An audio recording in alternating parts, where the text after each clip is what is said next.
Hello दोस्तों, कैसे हैं आप सब। स्वागत है आप सभी का कॉमिक वर्ल्ड चैनल पर। तो चलिए दोस्तों, शुरू करते हैं गोयल कॉमिक्स में डॉक्टरों का हत्यारा।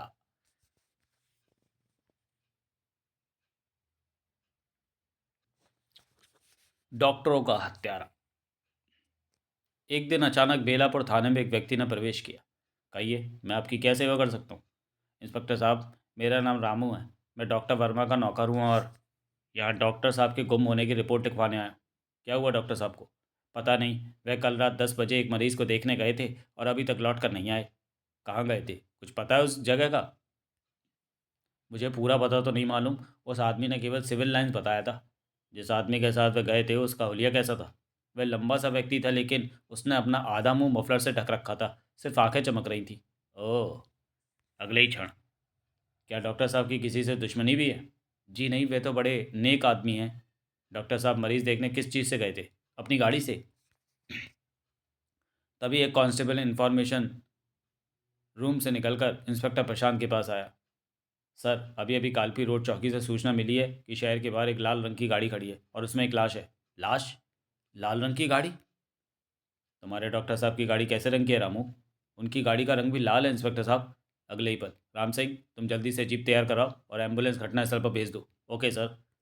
कुछ ही देर में पुलिस की एक जीप, मैं पुलिस फोटोग्राफर और डॉक्टर घटनास्थल के लिए रवाना हो गई। पुलिस जीप जब घटनास्थल पर पहुंची, चलो हटो, इंस्पेक्टर साहब आ गए। लेकिन रामू उस कार को देखते ही जोर से चीख उठा।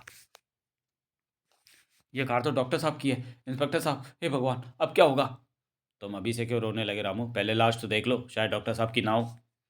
भगवान ऐसा ही करे। इतना कहने के बाद रामू जैसे ही कार के निकट पहुंचा, नहीं, भगवान इतना निष्ठुर नहीं हो सकता। तो क्या ये लाश डॉक्टर वर्मा की है? जी इंस्पेक्टर साहब, ये हमारे डॉक्टर साहब ही हैं। शर्मा, तुम इस लाश का फ़ोटो लो और डॉक्टर भटनागर, आप इस लाश का मुआयना कीजिए। ओके इंस्पेक्टर साहब। लाश की पूरी जांच करने के बाद, मेरी तो कुछ समझ में नहीं आ रहा इंस्पेक्टर साहब। मृतक के शरीर पर कहीं भी चोट का निशान नहीं है। आखिर इनकी मौत का कोई कोई तो कारण होगा ही डॉक्टर। इनकी फटी हुई आंखें और बंधी हुई मुट्ठी को देखकर मैं यही कह सकता हूँ कि किसी भयानक चीज़ को देखकर इनका हार्ट फेल हो गया। इसका मतलब है कि मौत का असली कारण तो पोस्टमार्टम की रिपोर्ट आने पर ही पता चलेगा। तभी वह एम्बुलेंस आ गई और लाल सील मोहर करके लाश सील मोहर करके पोस्टमार्टम के लिए भेज दी गई। लाश के चले जाने के बाद इंस्पेक्टर प्रशांत ने एक सिपाही को अपने पास बुलाया। इस लाश को सबसे पहले किसने देखा? एक दूध वाले ने, और उसी ने चौकी पर आकर हमें खबर दी थी। वह दूध वाला कहाँ है? दूध बांटने गया है साहब। वह रहता कहाँ है, उसका तुम्हें अता पता मालूम है? वह पास के ही गांव में रहता है, मैं उसे अच्छी तरह जानता हूँ साहब। ठीक है, जब वह आ जाए तो उसे मेरे पास ले आना, मुझे उसके बयान लेने। Okay sir. अपनी कार्रवाई पूरी करने के बाद इंस्पेक्टर प्रशांत अपनी पुलिस पार्टी के साथ वहाँ से चला गया। इस घटना के कुछ दिनों बाद ही एक और घटना घट गई। शहर के जाने माने डॉक्टर अरविंद घोष एक दिन रात को किसी आदमी के साथ एक मरीज को देखने चले गए, लेकिन उस रात वे अपने घर नहीं लौटे। अगले दिन सुबह उनकी पत्नी को चिंता हुई। गणेश, डॉक्टर साहब रात को किसी मरीज को देखने के लिए गए थे और अभी तक नहीं लौटे। मुझे बड़ी चिंता हो रही है। चिंता की तो बात है मालकिन, आप ना हो तो पुलिस को फ़ोन कर दीजिए। डॉक्टर घोष की पत्नी ने तब पुलिस को फ़ोन कर दिया। हेलो, मैं डॉक्टर अरविंद घोष की पत्नी बोल रही हूँ। मेरे पति कल रात एक मरीज़ को देखने गए थे और अभी तक नहीं लौटे हैं। आप रिपोर्ट दर्ज कर लीजिएगा। दूसरी तरफ फ़ोन पर इंस्पेक्टर प्रशांत था। ओके मैडम, हमने आपकी रिपोर्ट दर्ज कर ली है। हम अभी उनकी तलाश शुरू करते हैं, आप घबराइए नहीं। थैंक यू इंस्पेक्टर साहब। तब इंस्पेक्टर प्रशांत ने चोंगा क्रेडल पर रख दिया। पता नहीं ये डॉक्टरों का दुश्मन कौन पैदा हो गया जो चुन चुन कर डॉक्टरों को ही मार रहा है। तभी एक मुखबिर को अपनी ओर आता देखकर इंस्पेक्टर प्रशांत चौंक पड़ा। लगता है ये ज़रूर कोई महत्वपूर्ण सूचना लेकर आया। फिर मुखबिर के पास आने पर, कहो माधो, क्या खबर लाए हो? खबर बुरी है इंस्पेक्टर साहब। मुझे अभी अभी खबर मिली है कि शहर से 7 मील दूर बड़े नाले के पास किसी आदमी का शव पड़ा हुआ है। क्या? फिर किसी की हत्या? अगले ही क्षण इंस्पेक्टर प्रशांत अपनी पुलिस पार्टी के साथ जीप में घटनास्थल के लिए रवाना हो गया। घटनास्थल पर पहुंचकर पुलिस ने अपनी आवश्यक कार्रवाई पूरी करने के बाद लाश को सील मोहर करके उसको पोस्टमार्टम के लिए भेज दिया। इनकी मौत भी डॉक्टर वर्मा की तरह लगती है। अजीब रहस्य हत्यारा है जो अपना कोई सुराग नहीं छोड़ता। अगले दिन इंस्पेक्टर प्रशांत को पोस्टमार्टम की रिपोर्ट भी मिल गई। मृतक के शरीर पर किसी प्रकार की भी चोट का निशान नहीं पाया गया। जांच से पता चलता है कि किसी भयानक भयानक आतंक से मृतक का हार्ट फेल हो गया। डॉक्टर शर्मा, डॉक्टर घोष की मृत्यु से शहर के समस्त डॉक्टर भयभीत हो उठे। उन्होंने तुरंत डॉक्टरों की एक आपातकालीन सभा आयोजित की। हमारे 2 साथियों की मृत्यु और पुलिस की नाकामी ने हमारे जीवन को असुरक्षित बना दिया है। अतः डॉक्टरों की समिति ने यह फैसला किया है कि आज से शाम के बाद कोई भी डॉक्टर किसी भी मरीज को देखने नहीं जाएगा। हम सब इस फैसले से सहमत हैं और इसका स्वागत करते हैं। डॉक्टरों के इस फैसले से पूरा पुलिस विभाग हिल उठा। उनके अधिकारियों ने भी तुरंत एक मीटिंग की। हमारे लिए कितने शर्म की बात है कि डॉक्टरों के हत्यारे का आज तक पुलिस पता नहीं लगा सकी। हमारी इस नाकामी से लोगों का विश्वास हमारे ऊपर से उठता जा रहा है। सर, हमने अपनी तरफ से उन हत्याओं का सुराग पाने की पूरी कोशिश की। चारों तरफ अपने मुखबिर लगाने के बाद भी हम उस हत्यारे का कोई सुराग नहीं पा सके। हम सुराग नहीं पा सके सिर्फ ये कह देने से हमारी ड्यूटी पूरी नहीं हो जाती। हमारा कर्तव्य लोगों की जान माल की रक्षा करना है। हम अपना फर्ज समझते हैं सर, लेकिन सारी कोशिशें करने के बाद भी अगर हमें सफलता नहीं मिली तो उसके लिए हम क्या करें? कोशिश कोशिश कोशिश, आखिर कब तक सफलता नहीं मिलेगी? अगले दिन ही पुलिस ने पूरे शहर और उसके आसपास के इलाकों में अपने जासूसों का जाल फैला दिया, लेकिन पुलिस विभाग को फिर भी उस हत्यारे का कोई सुराग नहीं मिला। साहब, हम हर तरह से पता लगा कर हार गए, लेकिन उस हत्यारे का हमें कोई सुराग नहीं मिला। यह हत्यारा बड़ा चालाक लगता है साहब, कुछ पता नहीं चला। सारा शहर छान डाला पर इसका कोई पता नहीं लगा। इसका मतलब है कि वह हत्यारा कोई शैतान है या फिर कोई जादूगर है जो हत्या करके गायब हो जाता है। मगर वह डॉक्टरों की हत्या क्यों करता है? उनसे उसकी क्या दुश्मनी है? ये बात तो सोचने की है साहब। मुझे तो इन हत्याओं में उसकी व्यक्तिगत दुश्मनी नज़र आती है। तुम लोगों का अनुमान सही है। इस हत्यारे की डॉक्टरों से ज़रूर कोई व्यक्तिगत दुश्मनी है, लेकिन वह आदमी कौन है इसका तो हमें पता लगाना ही होगा। उन्हीं दिनों एक युवा डॉक्टर प्रकाश अपनी पढ़ाई पूरी करके उस शहर में आ पहुंचा। कहो प्रकाश, इस बार तो कुछ दिन रुकोगे ना? कुछ दिन क्या सुनील, मैं अब यहाँ से सारी ज़िंदगी जाने वाला नहीं। क्या मतलब? मतलब ये है कि मैंने यहाँ अपनी डॉक्टरी शुरू करने का फैसला किया है। डॉक्टरी और यहाँ कहीं तुम पागल तो नहीं हो गए? इसमें पागलपन की क्या बात है सुनील? तुम शायद अभी इस शहर के हालातों से वाकिफ़ नहीं हो। यहाँ दो डॉक्टरों की हत्या एक पहेली बनी हुई है, इसलिए मेरा कहना मानो तो यहाँ डॉक्टरी करने का इरादा छोड़ दो। नहीं सुनील, इन हत्याओं के डर से मैं अपना फैसला नहीं बदल सकता। जानबूझकर खाई में गिरना कोई अक्लमंदी नहीं है प्रकाश। खाई में गिरने के डर से लोग पहाड़ों पर चढ़ना नहीं छोड़ देते सुनील। मैंने इसी शहर में प्रैक्टिस करने का फैसला किया है और करूँगा। कुछ दिनों बाद डॉक्टर प्रकाश ने उसी शहर में अपना क्लिनिक खोल लिया, प्रकाश क्लिनिक। एक दिन प्रकाश अपने क्लिनिक पर बैठा था कि अचानक घड़ी ने रात के 8 बजा दिए। 8 बज गए डॉक्टर साहब, अब आप अपना क्लिनिक बंद कर दीजिए। ठीक है भैया, अभी करते हैं। आज का दिन ही मनहूस है, कोई भी मरीज़ नहीं आया। अगर ऐसे ही चलता रहा तो एक दिन सचमुच ही ये क्लिनिक बंद कर देना पड़ेगा। तभी एक रिक्शा उनके क्लिनिक के सामने आकर रुका। लगता है कोई मरीज़ है। उस रिक्शे ने एक गांव का व्यक्ति उतरकर क्लिनिक के अंदर पहुंचा। डॉक्टर साहब, आप जल्दी से मेरे साथ चलिए। कहाँ? हमारे गांव साहब, हमारा बेटा बहुत सख्त बीमार है। लेकिन अब तो रात हो गई है भैया, और रात में कोई डॉक्टर मरीज़ देखने नहीं जाता। मुझे मालूम है डॉक्टर साहब, मगर मैं क्या करूँ? मेरा इकलौता बेटा बहुत बीमार है। आप जो भी फ़ीस कहेंगे मैं दूंगा। केवल फ़ीस का ही सवाल नहीं है, बल्कि उसूलों का भी। आप चिंता ना करें डॉक्टर साहब, मैं आपको यहाँ तक पहुँचाने का भी प्रबंध कर दूंगा।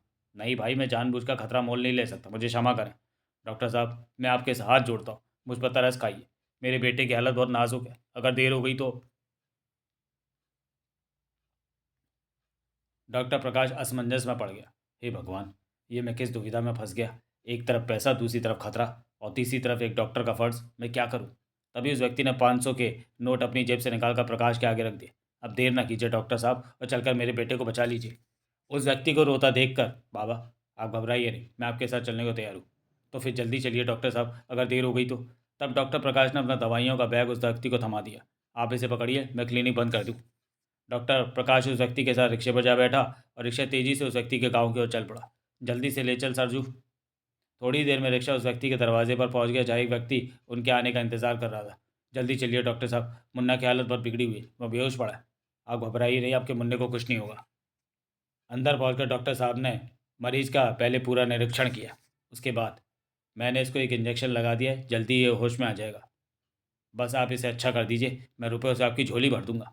डॉक्टर का काम तो सिर्फ कोशिश करना, उसका जीना मरना तो ईश्वर के हाथ में है। 2 घंटे बाद डॉक्टर प्रकाश की कोशिशों से वह लड़का होश में आ गया। मरीज अब खतरे से बाहर है, चिंता की कोई बात नहीं है। डॉक्टर साहब, आपने मेरे घर के चिराग को बुझने से बचा लिया। मैं आपका ये उपकार ज़िंदगी भर नहीं भूलूंगा। मैंने नहीं, आप सबकी दुआओं ने इसे बचा लिया। आपका बहुत बहुत धन्यवाद डॉक्टर साहब। ये दवा आप 4 घंटे बाद मरीज़ को दे दीजिएगा। उसके बाद सुबह आकर मुझे इसका हाल बताइएगा। ठीक है डॉक्टर साहब, मैं सुबह आपके पास पहुंच जाऊंगा। तो फिर मुझे अब इजाज़त दीजिए, मैं चलता हूँ। तभी मुखिया ने रिक्शे वाले को जोर से पुकारा, सरजो, ओ सरजो। आया मुखिया जी। फिर रिक्शे वाले के आने पर, सरजू, डॉक्टर साहब को हिफाजत से इनके घर छोड़ा। बहुत अच्छा मुखिया जी, चलिए डॉक्टर साहब। अगले ही क्षण सरजू डॉक्टर प्रकाश को लेकर शहर की ओर चल पड़ा। जब शहर थोड़ी दूर रह गया तो अचानक रिक्शे का एक टायर बस्ट हो गया, फटाक। क्या हुआ भैया, ये आवाज़ कैसी हुई?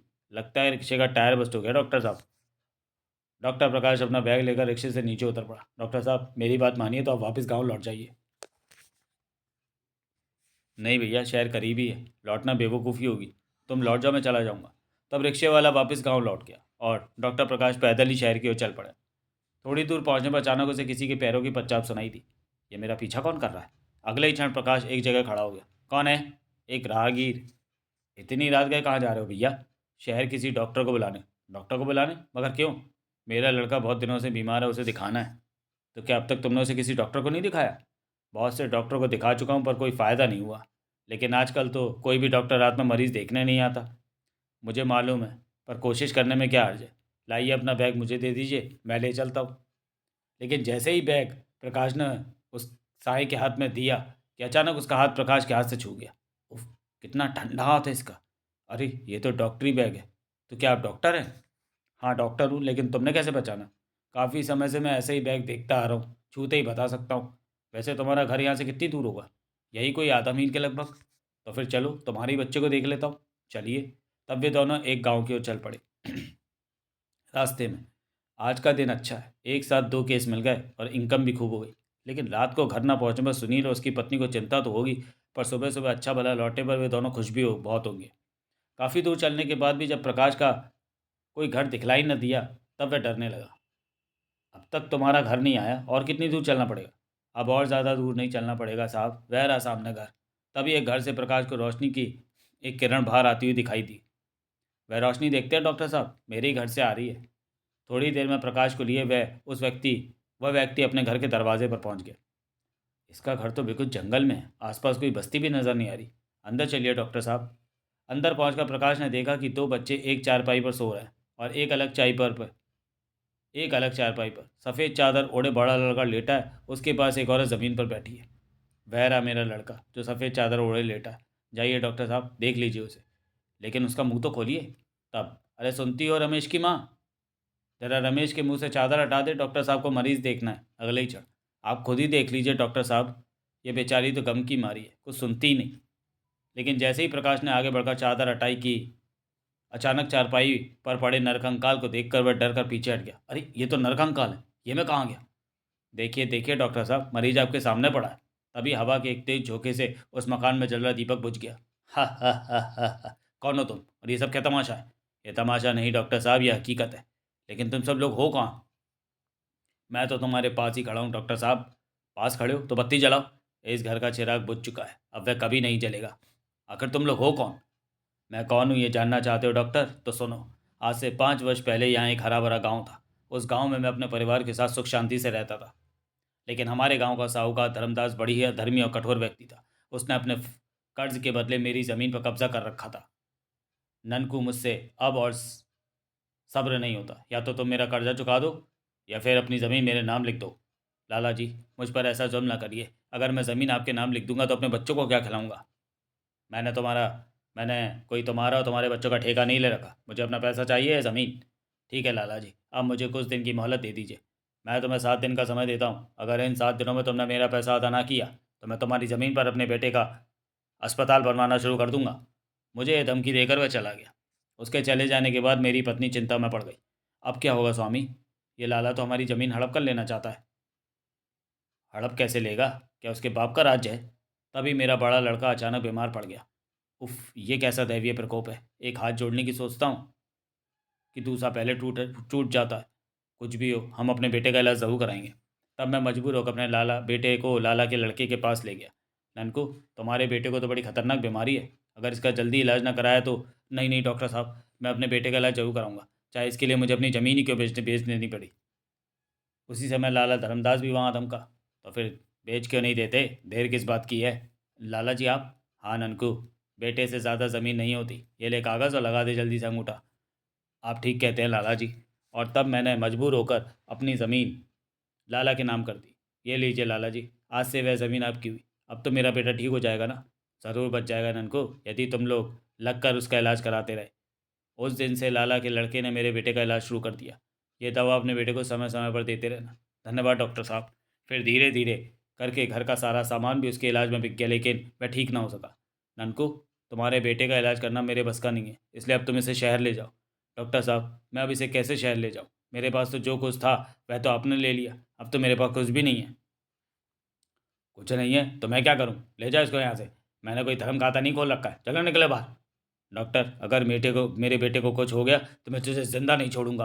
अगले दिन मैं अपने बेटे को शहर ले गया। मैंने वहाँ के सरकारी अस्पताल में जब अपने बेटे को दिखाया तो वहाँ के डॉक्टर ने भी मुझे निराश कर दिया। अगर तुम्हारे पास किसी बड़े आदमी की सिफारिश है तो ये बच्चा इस अस्पताल में दाखिल हो सकता है, वरना नहीं।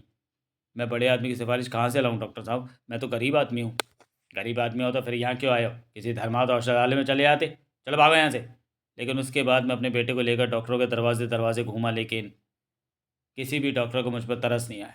ले जाओ इसे, हमने कोई सदावत नहीं खोल रखा है, चलो जल्दी से खाली करो ये जगह। अंत में हार कर मैं अपने दम तोड़ते बेटे को वापस अपने घर ले आया। सुन रही है मुन्ने की माँ, मैं तेरे बेटे को वापस घर ले आया हूँ। ये दम तोड़ रहा है, इसे दवा तो नहीं मिल सकी, हाँ आखिरी वक्त में माँ के हाथ का पानी मिल जाए। नहीं। आखिर में मेरे बेटे ने बिना दवा के अपना दम तोड़ दिया। रो, खूब रो, लेकिन तेरे रोने से अब ये जिंदा नहीं हो जाएगा, और ना उन पत्थर दिल डॉक्टरों का हृदय पिघल सकेगा। तब बेटे की मौत ने मुझे पागल बना दिया। इस तरह तुम सब भी एक दिन सिसक कर दम तोड़ोगे। इससे तो अच्छा है कि मैं ही तुम्हें मौत के घाट उतार देता हूँ। अपने दोनों बच्चों को मार डाला, उसके बाद अपनी पत्नी का भी सिर धड़ से अलग कर दिया। घर के लोगों को खत्म करने के बाद मैं खून से सनी को लाड़ी लेकर लाला के घर पहुंचा। कहाँ है लाला का बच्चा, आज मैं इन दोनों बाप बेटों को जिंदा नहीं छोड़ूंगा। लाला और उसका बेटा मेरे हाथ में खून से सनी को लाड़ी देखकर डर गए। कौन, ननकू भैया? हाँ मैं लाला। उस दिन तुमने अपने कर्ज का हिसाब किया था, आज मैं तेरे पापों का हिसाब करने आया हूँ। नहीं नहीं ननकू, हम पर इतना गुस्सा ना करो। तुम चाहो तो अपनी ज़मीन ले लो, अपना सारा सामान ले जाओ, लेकिन हमें छोड़ दो। तुम पापियों को छोड़ दूँ ताकि तुम और दूसरे लोगों के घर बर्बाद करते रहो। अंत में मैंने उसी कुल्हाड़ी से उन दोनों का भी खून कर डाला। अरे मार डाला। उसके बाद मैंने भी अपने गले में फांसी लगाकर आत्महत्या कर ली। अपनी पूरी कहानी सुनाने के बाद, सुन रहे हो डॉक्टर, ये थी मेरी दर्दनाक कहानी। उस दिन से मैं डॉक्टरों का हत्यारा बन गया। लेकिन उस साई की बात सुनने से पहले ही डॉक्टर प्रकाश भय के कारण बेहोश होकर ज़मीन पर गिर पड़ा। ये भी गया काम से। दूसरे दिन सुबह इंस्पेक्टर प्रशांत सुनील के साथ जब उस स्थान पर पहुंचा, ड्राइवर गाड़ी रोको, वह देखिए साहब, कोई आदमी ज़मीन पर बेहोश पड़ा हुआ है। गाड़ी के रुकते ही सब लोग उतरकर उसके निकट आ पहुंचे। अरे ये तो प्रकाश है। डॉक्टर भटनागर, आप जल्दी से इनका मुआयना करिए। Okay inspector. डॉक्टर भटनागर ने जब प्रकाश का मुआयना किया तो उनकी आंखें खुशी से चमक उठी। यह भी जिंदा है इंस्पेक्टर, इन्हें से बेहोशी। भगवान का शुक्र है कि मेरा दोस्त बच गया। थोड़ी देर के उपचार के बाद प्रकाश को होश आ गया। अरे आप लोग यहाँ कैसे पहुँच गए? तुम्हारी तलाश हमें यहाँ तक खींच लाई mister Prakash, you are very lucky. अगले ही क्षण प्रकाश हड़बड़ाकर एकदम से उठ बैठा। अरे मैं यहाँ कैसे पहुँचा? मैं तो उस आदमी के घर में था। घर? ये तो जंगल का इलाका है, यहाँ तो मीलों दूर तक घर का नामो निशान नहीं है। मिस्टर प्रकाश, ज़रूर तुमने कोई सपना देखा होगा। मैंने उसे सपने में नहीं, हकीकत में देखा था इंस्पेक्टर। अगर हकीकत में था तो एकदम से सब कहाँ गायब हो गए? तभी प्रकाश की नज़र दूर पड़े अपने बैग पर चली गई। वह देखिए इंस्पेक्टर साहब, मेरा बैग जो उस आदमी के हाथ में था। कौन था वह आदमी, क्या नाम था उसका? ननकुई। ननकू, हाँ यही नाम उसने बताया था। फिर तो आपने ज़रूर उस आदमी को देखा होगा मिस्टर प्रकाश, क्योंकि आज से 5 साल पहले इसी जगह उसकी लाश एक पेड़ पर लटकी पाई गई थी। आपने ठीक कहा इंस्पेक्टर, उसने सचमुच अपनी आत्महत्या की थी। लेकिन ये सब बातें तुम्हें कैसे पता लगी प्रकाश? उसने स्वयं मुझे बताई थी और वही डॉक्टरों का हत्यारा था। इतना कहकर डॉक्टर प्रकाश ने ननकू की कही हुई कहानी उन्हें सुना दी। उसकी कहानी सुनने के बाद, ये तो सचमुच उसके साथ अन्याय हुआ था, इसलिए उसकी आत्मा आज तक भटक रही है। हाँ इंस्पेक्टर, मैं उसकी आत्मा की शांति के लिए इसी जगह एक बड़ा अस्पताल बनाकर लोगों की निःशुल्क सेवा करूंगा। आपका विचार अच्छा है, हम इसमें आपका पूरा सहयोग करेंगे। मुझसे भी जो कुछ बन पड़ेगा मैं आपके लिए करूँगा। थैंक यू इंस्पेक्टर, धन्यवाद डॉक्टर साहब। उसके बाद वे सब लोग शहर लौट आए। थोड़े ही दिनों में डॉक्टर प्रकाश ने वहाँ एक सुंदर और बड़े अस्पताल का निर्माण करा दिया। फिर उद्घाटन के समय, तुमने इस अस्पताल का निर्माण कराकर मेरी आत्मा को शांति दे दी डॉक्टर प्रकाश। मैं अब जा रहा हूँ, हमेशा हमेशा के लिए। अरे ये तो ननकू की आवाज़ है। तभी लोगों ने देखा कि एक धुआं का गोला धीरे धीरे ऊपर को उठता चला गया। वह देखो, ननकू की आत्मा जा रही है। उस दिन के बाद से फिर किसी डॉक्टर की हत्या नहीं हुई। चलो, डॉक्टर के हत्यारे से तो निजात मिली। निजात नहीं इंस्पेक्टर, एक नसीहत कहो। समाप्त। तो चलिए दोस्तों, वीडियो को यहीं समाप्त करते हैं और मिलते हैं गोयल कॉमिक्स की किसी अगली कॉमिक्स में अगले वीडियो में। तब तक के लिए धन्यवाद।